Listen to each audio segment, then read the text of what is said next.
कहा जाता है कि भारत विश्व गुरु था, भारत सोने की चिड़िया था। तो जब भारत विश्व गुरु था, सोने की चिड़िया था, वो कालखंड यानी उस समय जो शासन था वो बौद्धों का शासन था, जी पा रही है। तो ये उपकार उसके ऊपर केवल बाबा साहब डॉक्टर अम्बेडकर का है। बाबा साहब डॉक्टर अम्बेडकर ने पुरुषों के समान अगर महिलाओं को अधिकार नहीं दिए गए होते तो वो आज इस लायक नहीं होती।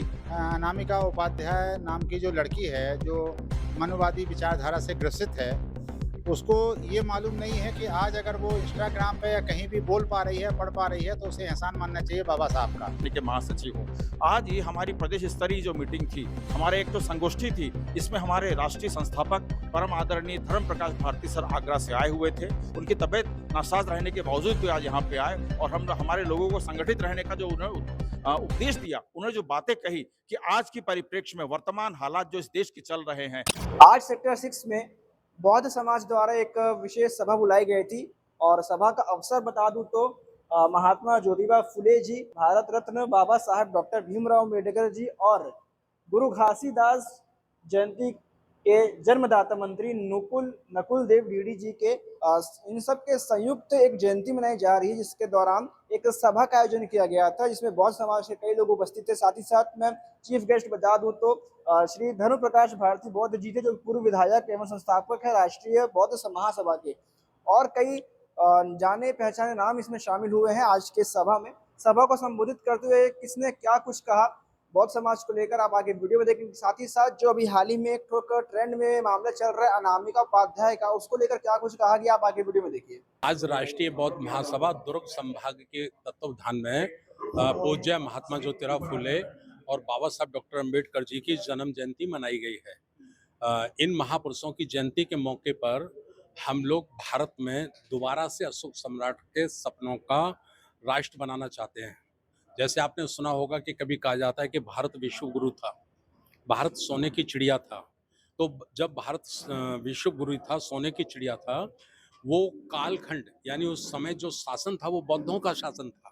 बौद्धों के शासन में कोई जाति नहीं होती, कोई वर्ण व्यवस्था नहीं होती, कोई भेदभाव नहीं होता और कोई अंधविश्वास नहीं होता। तो जाति, वर्ण और अंधविश्वास से मुक्त करना है हमको भारत में, और भारत में समानता स्वतंत्रता को लाना है। उसके लिए आज ये हमारा सम्मेलन था और हमारे इस सम्मेलन में हमारे कई अन्य संगठनों के जिम्मेदार पदाधिकारियों ने भी भाग लिया है। उन्होंने अपनी बात रखी है, तो मैं उनका भी बहुत बहुत धन्यवाद करना चाहता हूं। और आपके चैनल के माध्यम से मैं बाबा साहब डॉक्टर अम्बेडकर जी की जयंती के इस उपलक्ष्य में पूरे देश के लोगों से कहना चाहता हूं कि यदि आप दिल से चाहते हैं कि भारत हमारा दोबारा से विश्व गुरु बने, दोबारा से सोने की चिड़िया बने, तो जितना संभव हो सकता है उतना जल्दी अंधविश्वास को खत्म करिए, जाति और वर्ण व्यवस्था को खत्म करिए। सारे मानव एक समान होने चाहिए, जैसे बुद्ध का नारा है कि बुद्ध धम्म की क्या पहचान, सारा मानव एक समान। तो इस तरह का काम हम करना चाहते हैं। जो गड़ी सड़ी व्यवस्था है जिसने हमारे देश को हमेशा कमजोर किया है, उन व्यवस्थाओं को खत्म करना चाहते हैं। छत्तीसगढ़ में बौद्ध समाज का फ्यूचर को लेके आप क्या देखते हैं? क्या लेके मतलब? फ्यूचर आने वाले समय में छत्तीसगढ़ में बौद्ध समाज किस प्रकार छत्तीसगढ़ प्राचीन काल का बुद्धिस्ट है। आप देखिए समुद्र जिले में जाइए, कितने किलोमीटर की खुदाई हो रही, सब बुद्ध निकल रहे हैं। और आप खुदाई करवाइए, आप पूरे भारत में खुदाई करवाइए, आपको हर 50 किलोमीटर के बीच में जाके बुद्ध मिलेंगे, अशोक सम्राट के प्रतीक चिन्ह मिलेंगे, बुद्धा शासन काल की पहचान मिलेगी आपको। तो छत्तीसगढ़ तो सबसे पहले बुद्धिस्ट राष्ट्र बनेगा। ये बुद्ध की ऊर्जा है, सोने की खान है बुद्ध धर्म के लिए। हाल ही में जो एक मामला हुआ था अनामिका उपाध्याय का, उसको जमानत मिली, उसकी क्या कुछ कहेंगे? देखिए, अब उनको जमानत मिल गई है, न्यायालय का मामला है। लेकिन मैं आपके चैनल के माध्यम से यही कहना चाहता हूँ उस लड़की को कि आज जो उसे पढ़ने की स्वतंत्रता है या बोलने की स्वतंत्रता है, या आज वो अपने मर्जी का जीवन जी पा रही है, तो ये उपकार उसके ऊपर केवल बाबा साहब डॉक्टर अम्बेडकर का है। बाबा साहब डॉक्टर अम्बेडकर ने पुरुषों के समान अगर महिलाओं को अधिकार नहीं दिए गए होते तो वो आज इस लायक नहीं होती। जो उनके दादा परदादाओं ने मनुस्मृति बनाई है ना, उसमें तो महिलाओं के लिए कड़े कानून बनाए हैं। उसमें तो कहा गया है, मनुस्मृति में तो कहा गया है कि लड़की जब पैदा होगी तो पिता के अधीन रहेगी, जब शादी हो जाएगी तो पति के अधीन रहेगी, और जब बुजुर्ग हो जाएगी तो बेटों के अधीन रहेगी। नारी को कभी आज़ाद किया ही नहीं जा सकता। तो नारी की जो गुलामी की जंजीरें इस देश में दुनिया में काटी हैं, तो वो बाबा साहब डॉक्टर अम्बेडकर ने काटी हैं। अज्ञानतावश वो उनके लिए ऐसा गलत बोल रही है। मैं तो कहता हूँ कुदरत उसको सद्बुद्धि दो, उसको ज्ञान आए।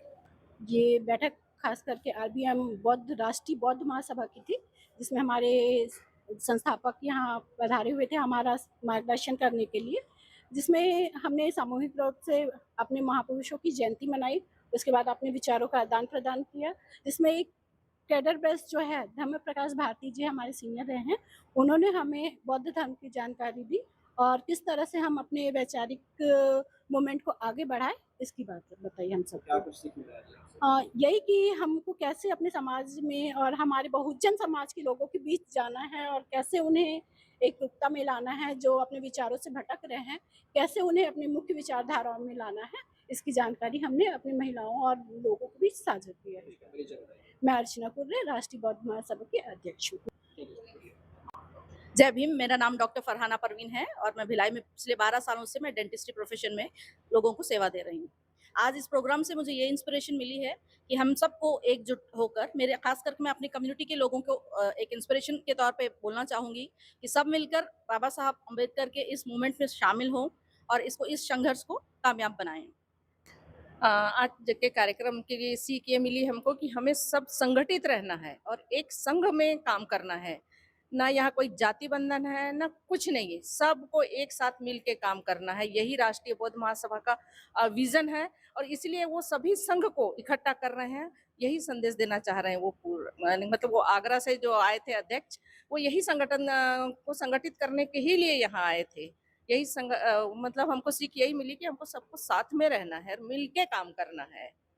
यही ठीक है, परिचय बताइए। मैं सविता मेश्राम, अध्यक्ष भारतीय बौद्ध महासभा सेक्टर 6।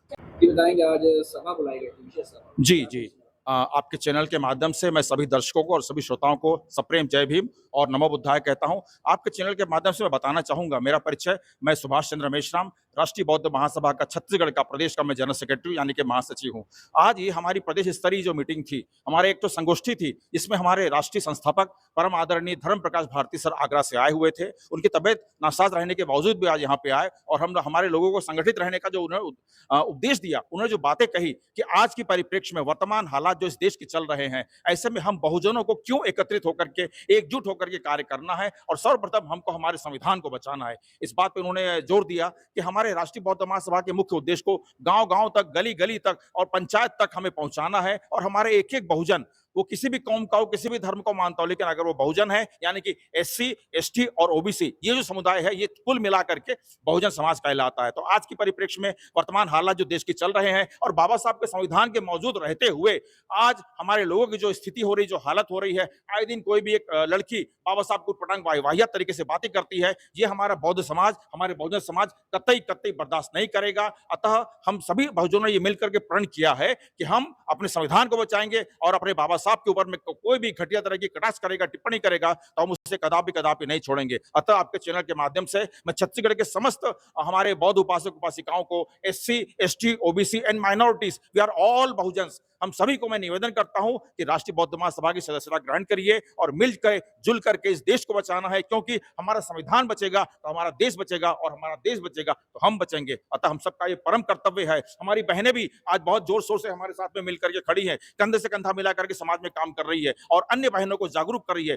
डॉक्टरीन है हमारे साथ में, लॉयर है हमारे साथ में, गृहिणियां हमारे साथ में, हम सभी मिलकर के, हम सभी बहुजन समाज की बहनें मिलकर के ये प्रण करते हैं कि हम हमारे बहुजन समाज को जागृत करने का, उनकी सोई हुई चेतना को जगाने का काम करेंगे और वो हमारा काम बेहतरीन तरीके से होगा, जो कि राष्ट्रीय बौद्ध महासभा के बैनर तले होने जा रहा है। इन्हीं बातों के साथ मैं अपनी वाणी को विराम देता हूं। आपके चैनल का मैं बहुत बहुत धन्यवाद करता हूं, क्योंकि आपने आकर के राष्ट्रीय बौद्ध महासभा के इस शानदार और जानदार आयोजन को पूरा कवरेज किया। एक बार फिर से आप सबको जय भीम, नमो बुद्धाय। जय भीम, जय भीम, जय संविधान। इस माह में 3 महापुरुषों की जन्म जयंती थी, तो सेम डे हम लोग इसलिए नहीं मनाए कि क्या होता है कि एक जगह जब लोग इकट्ठा होते हैं तो अपनी अपनी जगह लोग जयंतियां मनाते हैं, तो जन समुदाय उतना नहीं इकट्ठा हो पाता और हम जो समाज को जागृत करने के लिए जो संदेश देना चाहते हैं वो कम लोगों को दे पाते। इसलिए हमने इस डेट को हमारी राष्ट्रीय बौद्ध महासभा की कार्यकारिणी ने डिसाइड किया कि हम लोग 26 तारीख को ये कार्यक्रम को करेंगे, तो जिसमें जनमानस ज़्यादा आएगा, भीड़ ज़्यादा होगी और हम अपना संदेश ज़्यादा लोगों तक पहुँचा पाएंगे। इसलिए आज हमने 3 महापुरुषों की संयुक्त जयंती रखी थी राष्ट्रीय बौद्ध महासभा के बैनर तले, और उसी के लिए संस्थापक अध्यक्ष माननीय धर्म प्रकाश भारती जी आगरा से यहाँ पधारे हुए थे और वो अपनी बातें सुनने के लिए यहाँ जो है बहुत बड़ी संख्या में भीड़ इकट्ठी हुई थी। और सभा में क्या कुछ सीखने को मिला? सभा में मेन उद्देश्य ये था कि जो व्यवस्था परिवर्तन है, जिसमें एक जो सीढ़ी नुमा जो व्यवस्था है, ऊंच नीच का, एक आदमी ऊंचा होता है, फिर एक उससे नीचा होता है, फिर एक उससे नीचा होता है, तो जो ऊंच नीच वाली जो वर्ण व्यवस्था है, उस वर्ण व्यवस्था को तोड़ के हमको समान अवसर, लोगों में एक समान रिस्पेक्ट की भावना हो, समान अवसर प्राप्त हों और सब मानव एक समान है, ये संदेश देने के लिए जो है आज मेन जो उसका उद्देश्य था, वो महापुरुषों ने जो समाज उत्थान के लिए जो कार्य किए हैं, वो संदेश को जन जन तक पहुंचाने के लिए ये आज की आम सभा रखी गई थी। हाल ही में एक तो कांड हुआ था अनामिका उपाध्याय नाम से, उसको बेल मिल चुकी है, उन पे क्या कुछ कहेंगे? देखिए, उस अनामिका उपाध्याय नाम की जो लड़की है, जो मनुवादी विचारधारा से ग्रसित है, उसको ये मालूम नहीं है कि आज अगर वो इंस्टाग्राम पे या कहीं भी बोल पा रही है, पढ़ पा रही है, तो उसे एहसान मानना चाहिए बाबा साहब का। बाबा साहब की बदौलत आज महिलाएं इस मुकाम पे हैं कि राष्ट्रपति से लेके हर जगह आप जो है पाई जाएंगी। जिस समय इस देश में मनुस्मृति लागू थी, उस समय महिलाओं का क्या स्तर था, उनकी क्या स्थिति थी, आप सभी को मालूम है। आपके चैनल के माध्यम से हम उस लड़की को ये संदेश देना चाहेंगे कि आप बाबा साहब को पहले पढ़िए, पढ़ने के बाद उनके एहसान को आप मानिए कि आप जो मनुष्यता की जो जिंदगी जी रही हो ना, नहीं तो औरत को क्या माना जाता था, वो चौका चूल्हे तक सीमित थी, बच्चे पैदा करना और चौका चूल्हे तक रहना, बाहर का कोई कार्य नहीं करना, क्योंकि उनको आज़ादी नहीं दी गई थी। ये किसी समाज विशेष की बात नहीं थी। जितनी भारत में महिलाएं, हर समाज के समुदाय की महिलाओं के लिए ये जो है एक प्रकार की सजा थी पहले की व्यवस्था में। जब से बाबा साहब ने संविधान लिखा और सभी को समान अवसर दिए, तब से महिलाएं भी आज़ाद हैं, कहीं भी जा सकती हैं, कुछ भी काम कर सकती हैं और किसी भी पद पर रह सकती हैं, शासन प्रशासनिक अधिकारी भी बन सकती हैं। तो उसे, मेरे को लगता है कि उसे अभी बहुत सारा ज्ञान अर्जित करने की आवश्यकता है, और जो अभी उसने 5 दिन का जेल काटा है, उससे उसको बहुत कुछ सीखने को मिलेगा। और मेरे को लगता है कि अब उसे शायद वो दोबारा गलती नहीं करेगी। अगर उसने दोबारा गलती की, तो ये समाज जितना रोष व्याप्त कर रहा था और जितने गुस्से में था, वो शायद अब शासन प्रशासन का इंतजार नहीं करेगा। अब अपने इस अपमान का बदला वो हमारे समाज की महिलाएं खुद लेंगी, जिन्हें लगता है कि बाबा साहब के एहसान के बदले हमें वे बैक टू सोसाइटी कुछ करना चाहिए। तो इसलिए उसको सबक तो मिल चुका है, और ये न्याय प्रणाली है, एक न्याय व्यवस्था है जो होता है। अब उस पर हम लोग ज़्यादा टिप्पणी नहीं कर सकते हैं। जज को जो उचित लगा उन्होंने किया, लेकिन इसका मतलब ये नहीं है कि वो आज़ाद हो गई, इसका मतलब ये नहीं कि वो निर्दोष हो गई। केस चलेगा, उसको सज़ा ज़रूर मिलेगी और हम लोग सज़ा दिला के रहेंगे। हमारा समाज जो है दृढ़ संकल्पित है, अगर यहाँ से कुछ भी कमी रह जाएगी तो हमको हाई कोर्ट तक उसको छोड़ेंगे नहीं और उसको सज़ा दिला के रहेंगे, उसको सबक सिखा के रहेंगे कि आपको बाबा साहब का एहसान मानना पड़ेगा। क्योंकि पूरा देश, भारत जो चलता है ना, संविधान से चलता है, ना कि मनुस्मृति से। तो मनुस्मृति की ओछी विचारधारा से ग्रसित है, इसलिए वो ऐसे बड़े बोलेपन की उसने बात की है, और संभवतः उनके परिवार को और उसको सीख मिल गई होगी, और नहीं मिली होगी तो हम आगे उसको सीख दिला के रहेंगे। मेरा नाम दशरथ प्रसाद अहिरवार, राष्ट्रीय बौद्ध महासभा का छत्तीसगढ़ प्रदेश अध्यक्ष हूँ।